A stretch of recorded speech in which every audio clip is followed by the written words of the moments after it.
Welcome to worship in the Unitarian Universalist Church of Charlotte. We gather in a time when the imbalance of dark and light is most stark. 2 days past the winter solstice, the longest night of the year. The light is slowly reclaiming more ground, and the long nights continue.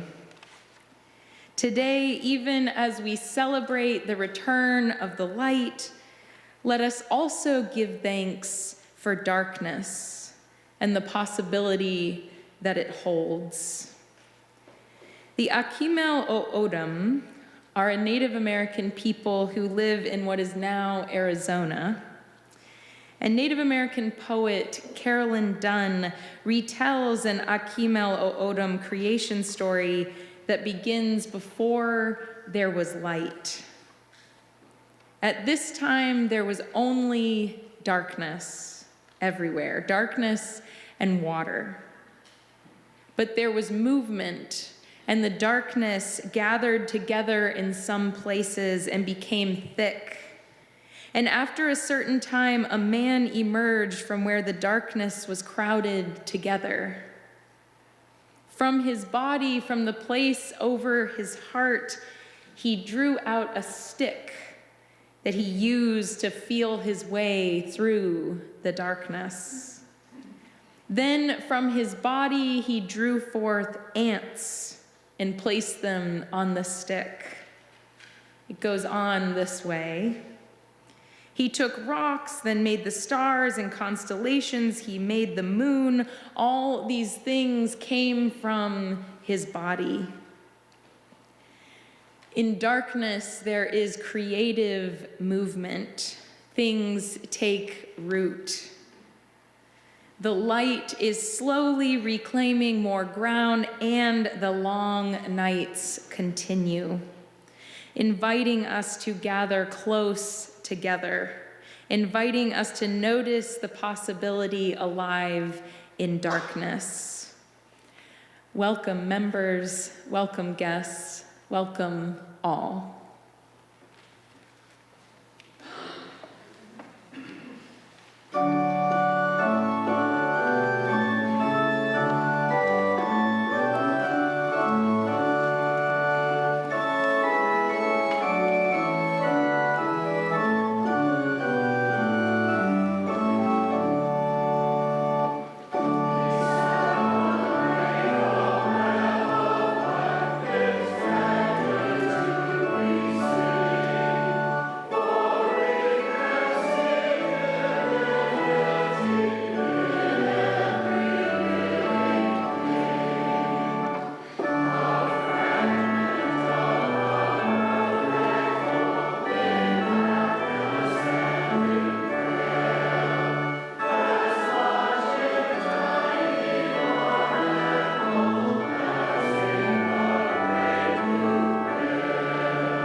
The chalice, symbol of our Unitarian Universalist faith, is lit to represent our quest for truth and meaning and our hope for building community both within our congregation and throughout the world.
This is a poem written by Unitarian Universalist minister Kathleen McTeague, and it's called Winter Blessing.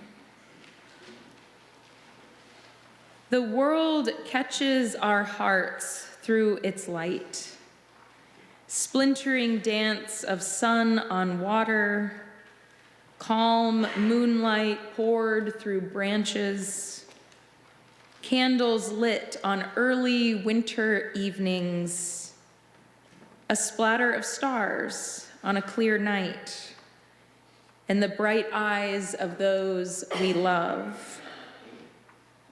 But the brilliance never ends, even when the light goes out. Mystery shimmers and shines in the world in even the darkest corners. It's there where the roots push life into soil and rock, in small lives lived under every stone. There is the silent pulse beneath the tree bark. It's in the depth of slow tides as they turn, there in the sky on moonless nights when muffling clouds block out the stars.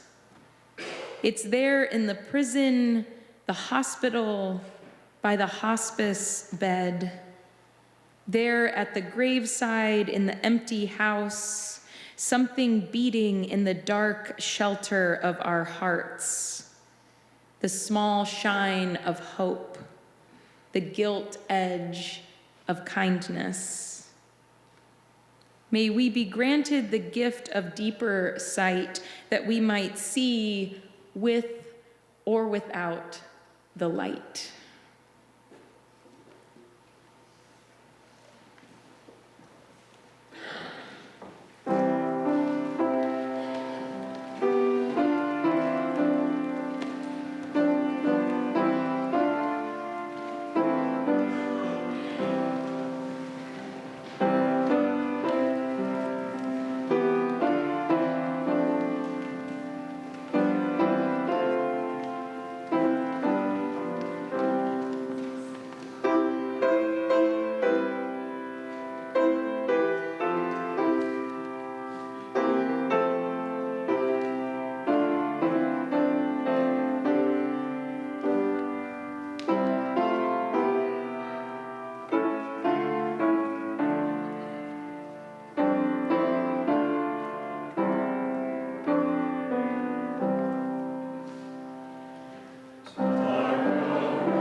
The story we are going to share with you comes from the Cherokee people. It is called Grandmother Spider Steals the Sun. In the darkness, the people were frightened. They turned to the animals for comfort. The animals had sight, for in their world there was sight in darkness. Fox, having pity on the people, said, "There are places in the world where there is light, but the ones who have it are too greedy to share. Our people are frightened. They cannot see. Who will bring light to our people?" Possum stood tall and brave. "My tail is large and I can carry the light there." The animals agreed. So Possum, being very brave and strong, journeyed to the sun's house. It was beautiful, so light and full of life. Possum snatched a piece of light from the sun and hid it in his tail. Soon a strange warmth spread through his bottom, burning hotter and hotter. Smoke began to rise, and Possum knew he was on fire. The sun had burnt his hair right off. He stopped to rest at the river's edge to put the fire out. The greedy people who had the sun found Possum holding his bare tail and took the piece of the sun from him. To this day, Possum's tail has no hair. Buzzard next stood tall and strong. "My wings are strong and I can fly to the sun's house. Take a piece and put it on my head to light my way home." So Buzzard flew and flew and flew and flew until he reached the house of the sun. It was so beautiful and there was light all around. Buzzard flew to the sun and took a piece when she wasn't looking. He placed it upon his head to light his way. Soon he began to feel a warmth upon his head. The warmth quickly got hotter. He began to sweat and sweat. The burning was so great. He swooped low to the ground to rest, and the greedy people saw him. They snatched the fire from his head and took it back to the sun's house. To this day, Buzzard's head is bald and red from where the sun burned her mark. Now, of all the animals who loved the people and wanted to help them, there was Grandmother Spider, weaver of stories and songs, the smallest of the animals who loved the people. She stood tall to the other animals. "Let me try." The other animals loved and respected Grandmother Spider. In spite of her tiny size and frail body, she could weave words and music. And her weavings were the strength that held the animals and the people together. First, Grandmother Spider made a jar from the earth, drying it with her breath. Under the cover of darkness, she next wove a web from one side of the earth to the other. Grandmother Spider was so tiny and frail that those greedy people paid her no mind. When she reached the house of the sun, Grandmother Spider reached far and snatched a piece of the sun. Grandmother Spider, tiny and frail, brought the sun to the people in a jar of clay, so there would be darkness no more.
Of all the animals who loved the people and wanted to help them, there was grandmother Spider.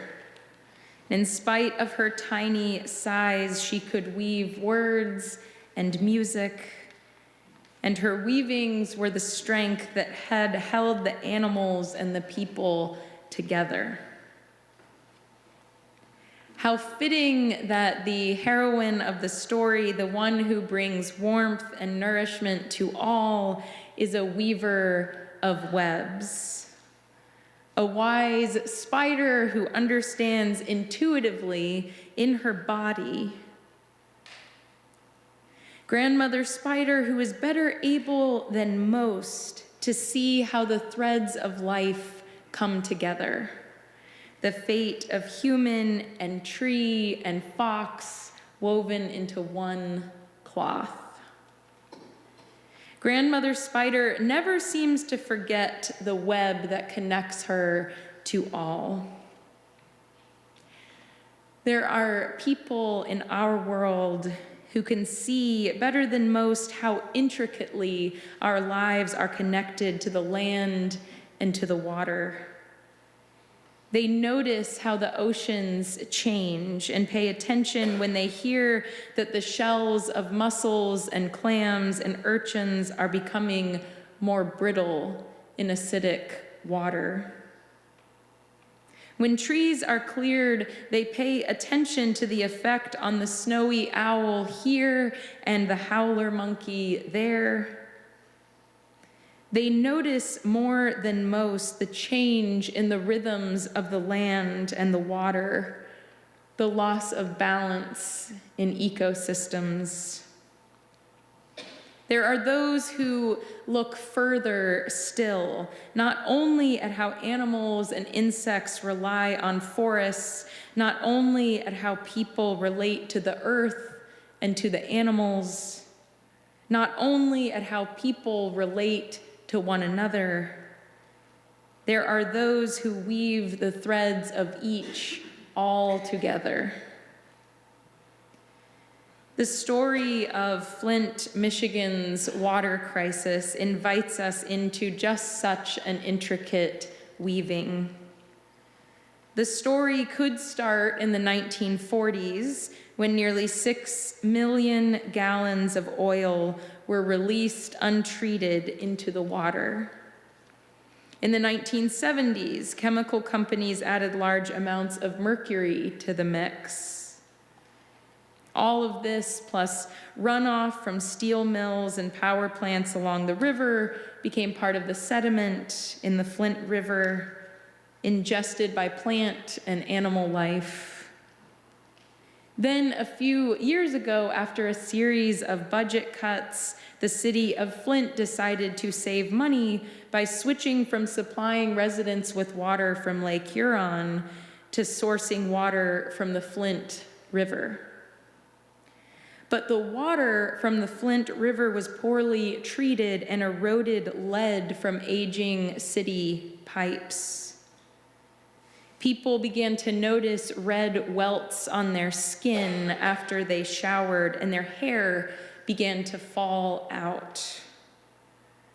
As a New York Times article described, the water coming out of people's taps was brown and orange, visibly full of particles, frothy and foul smelling. Plants and pets began to die. On a hot day, children playing in the spray of a water hydrant were streaked with coffee-colored liquid.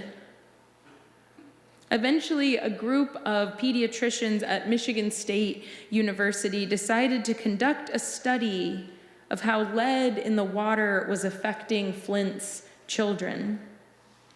They took blood samples from children under the age of 5 years of age from all over the city.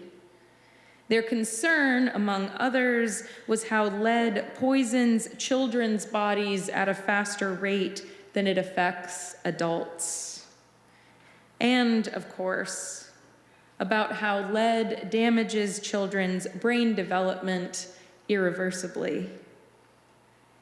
As the Michigan State study reads in its conclusion, the neighborhoods with the greatest elevated blood lead level increases are also the most disadvantaged, socioeconomically speaking.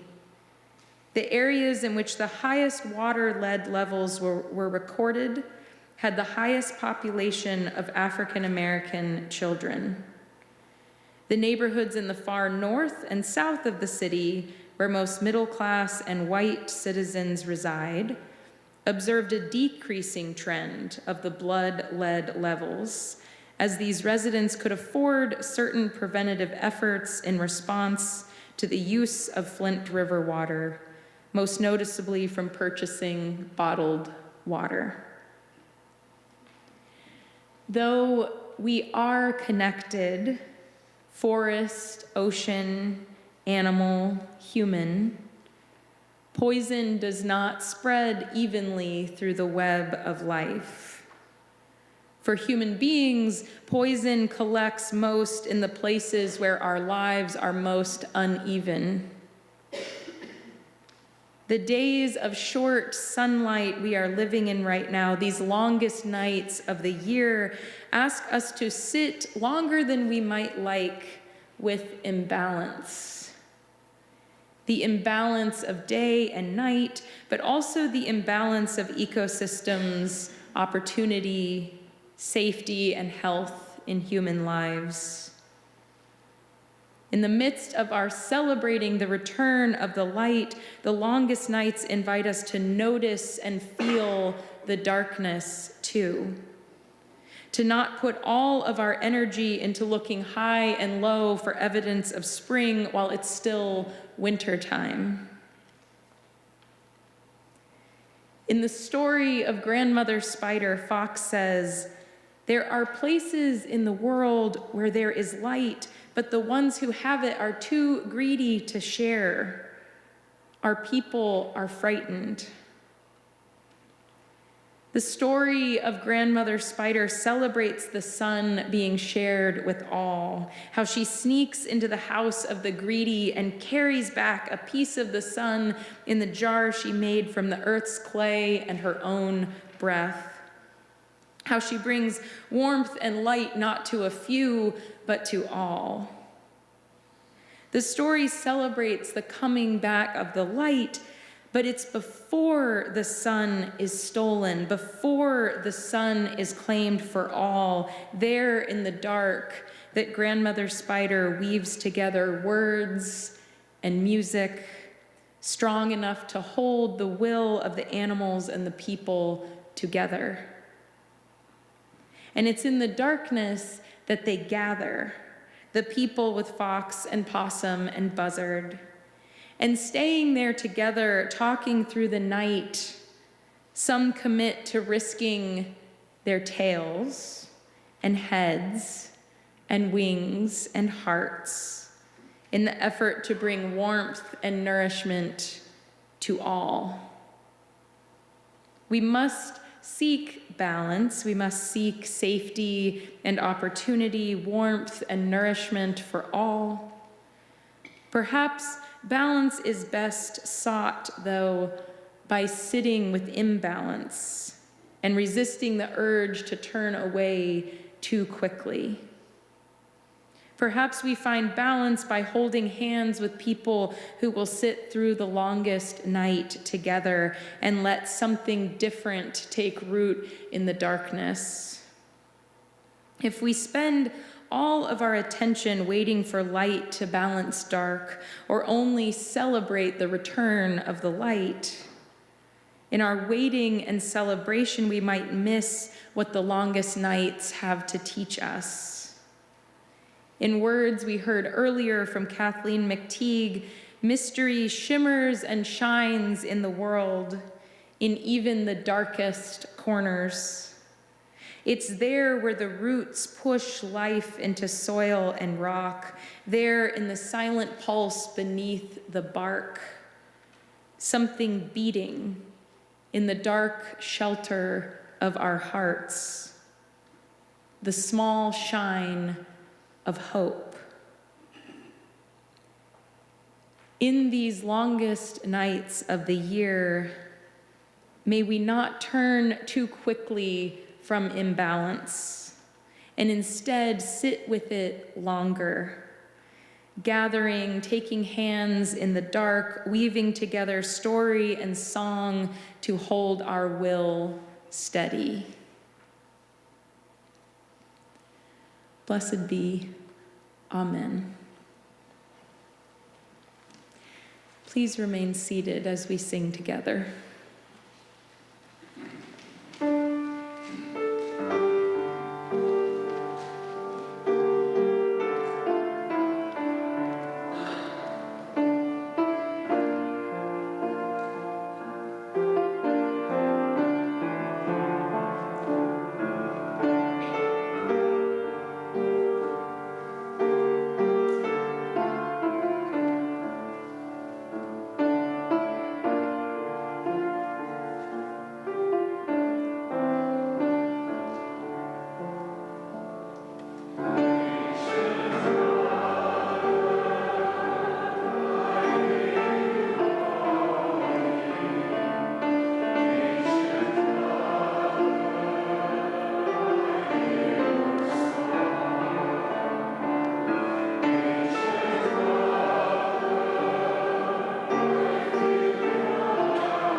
Welcome to today's service, whether you're here in the room, in our alternative worship space in the Bernstein Room, or watching this service by way of our live stream, or viewing an archived video of this service.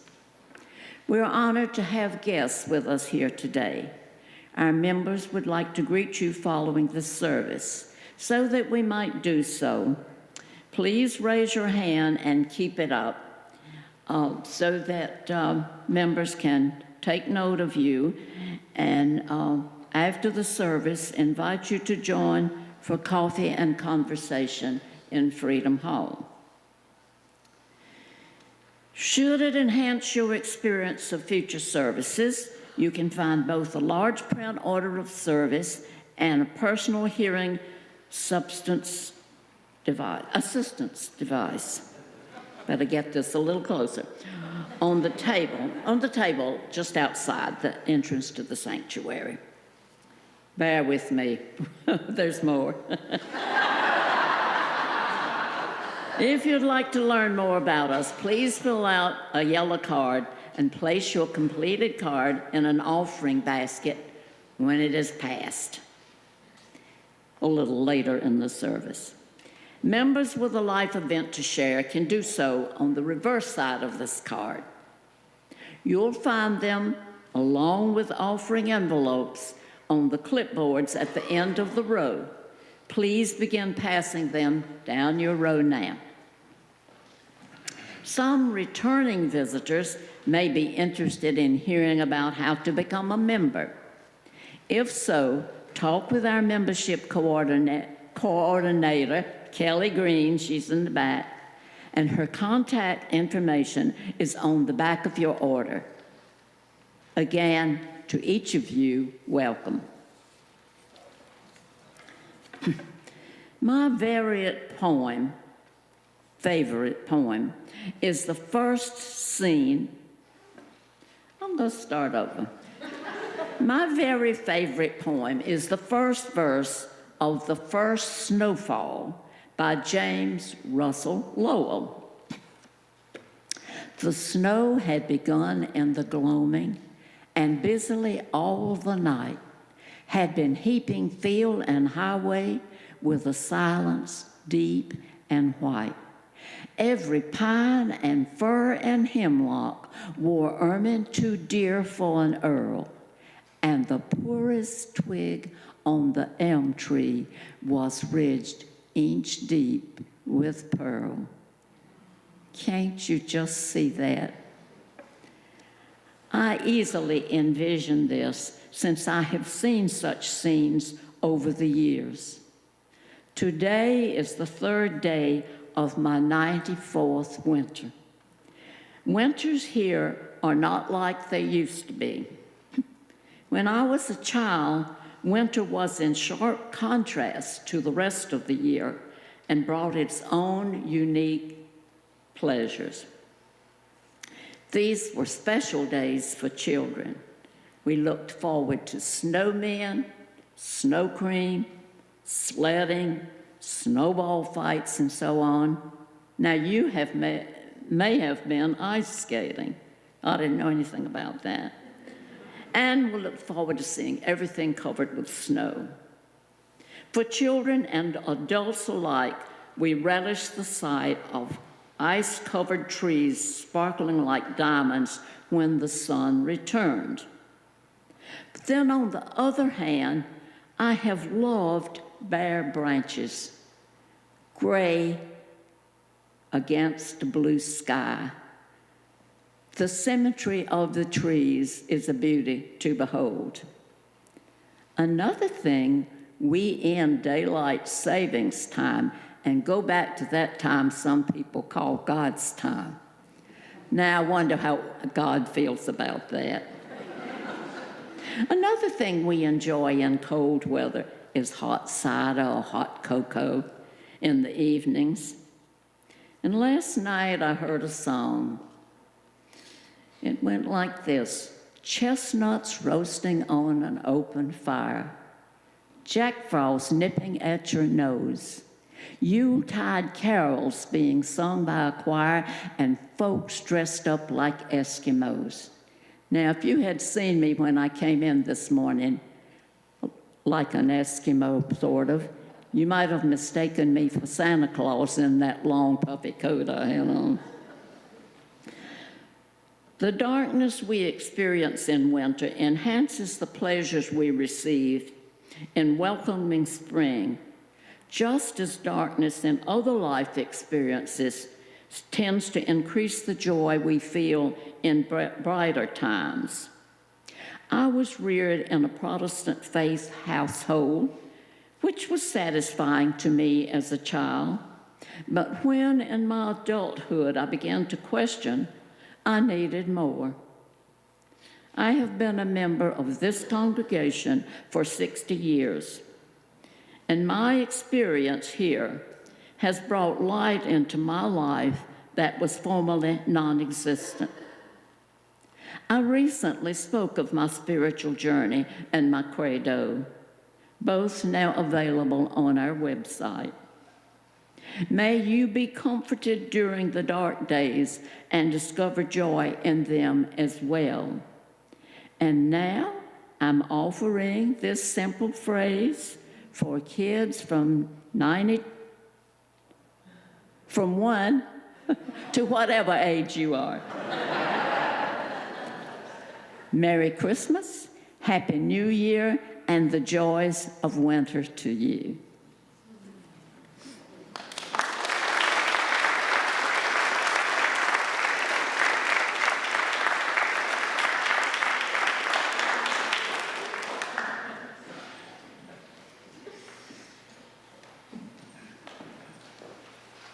Thank you, Judy.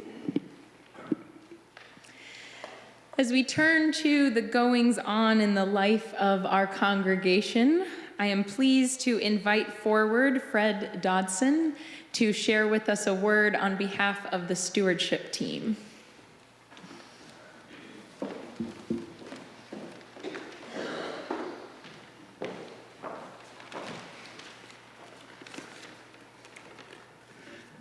I'm Fred Dodson. I'm the chair of the stewardship team this year.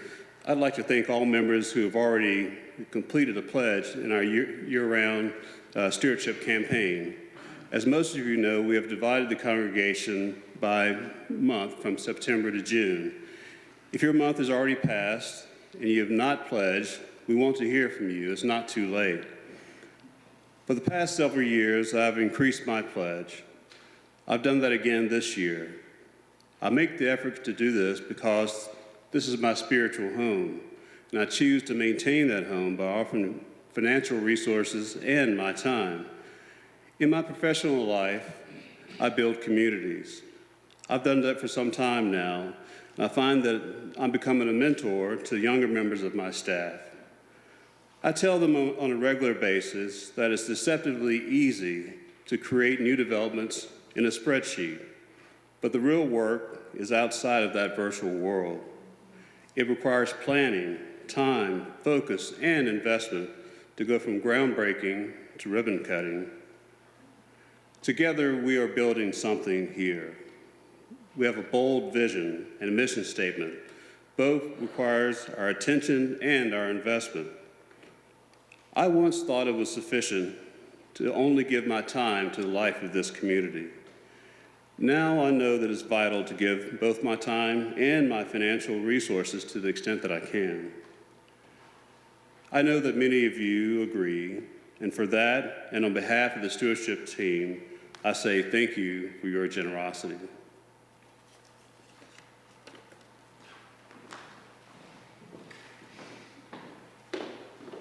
Thank you, Fred, for all you do. If you are hoping to learn more about us, you can read through the order of service, you can explore our website, or subscribe to our weekly e-newsletter, Currents. We're hoping to see many of you tomorrow at one of our 3 Christmas Eve services. Looking forward to my first Christmas Eve services here. The 3 and the 5 p.m. are exuberant, rambunctious, kid-friendly services, and the 7:30 p.m. is a more contemplative candlelight service. And we are grateful for any cookies that you can bring to contribute to the receptions in Freeman Hall at 4 p.m.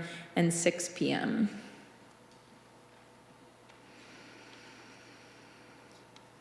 We turn our thoughts now to the larger world, to the intricacies of connection in the web of life, to both the sparks of joy and the pulse of hope, as well as the pain and suffering that radiates through our interwoven lives. We send love to the people in Indonesia, reeling from the tsunami that hit last night, that has left many dead or injured. Our community within these walls is also a place of connection. Here we strive to hold one another with love through it all. We hold in our hearts and prayers the families of Kathy and Dale Allen and Beth Mousset, as Kathy's mother and Beth's grandmother is in hospice.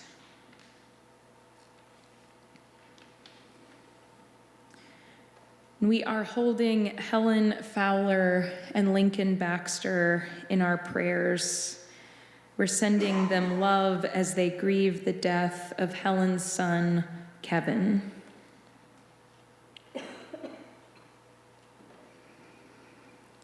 We extend our love and sympathy to the family and friends of Judy Goneem, whose life was celebrated here on Wednesday with a memorial service in this sanctuary.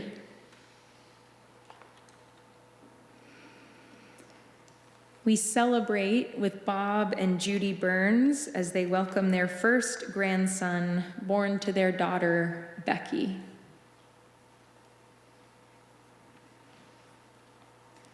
If there is a significant joy or sorrow in your life, if today marks a meaningful anniversary for you, later in the service, while the music is playing and the offering baskets are being passed, you're welcome, member and visitor alike, to come forward and light a candle in silence. Would you be with me in meditation and prayer? Feeling your feet on the floor and the rhythm of your breath. Allow your shoulders and the palms of your hands to relax. And as we receive the blessings of the slow return of daylight hours and warmth, I offer you also this blessing for traveling in the dark by Jan Richardson. Go slow if you can, slower, more slowly still. Friendly, dark, or fearsome, this is no place to break your neck by rushing, by running, by crashing into what you cannot see.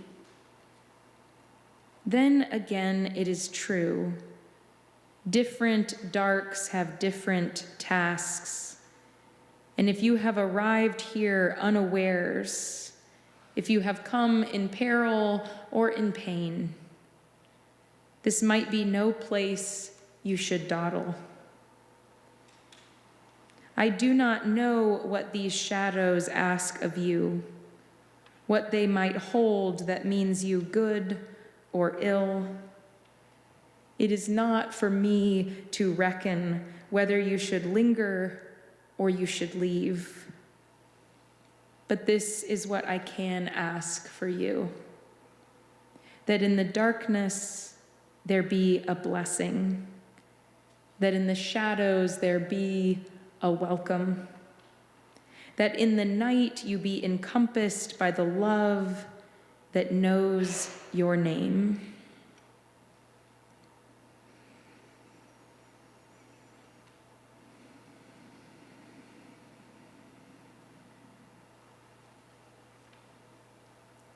Amen.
Let there be an offering to sustain and strengthen this place, which is sacred to so many of us, a community of memory and of hope, for we are now the keepers of the dream. The offering will now be given and received.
Would you please join me in an affirmation of our faith, rising in body and or spirit?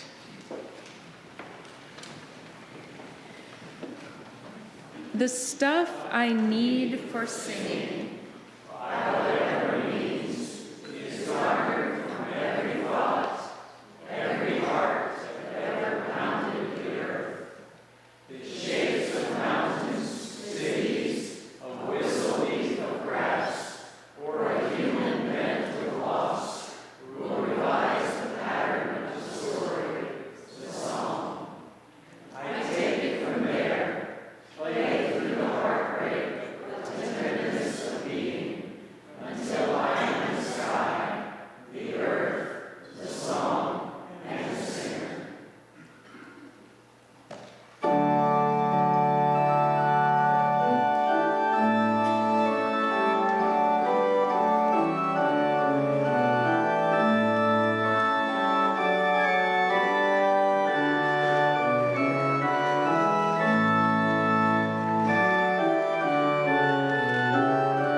peace go with you in these, the shortest days and longest nights of the year. Peace go with you. Please be seated.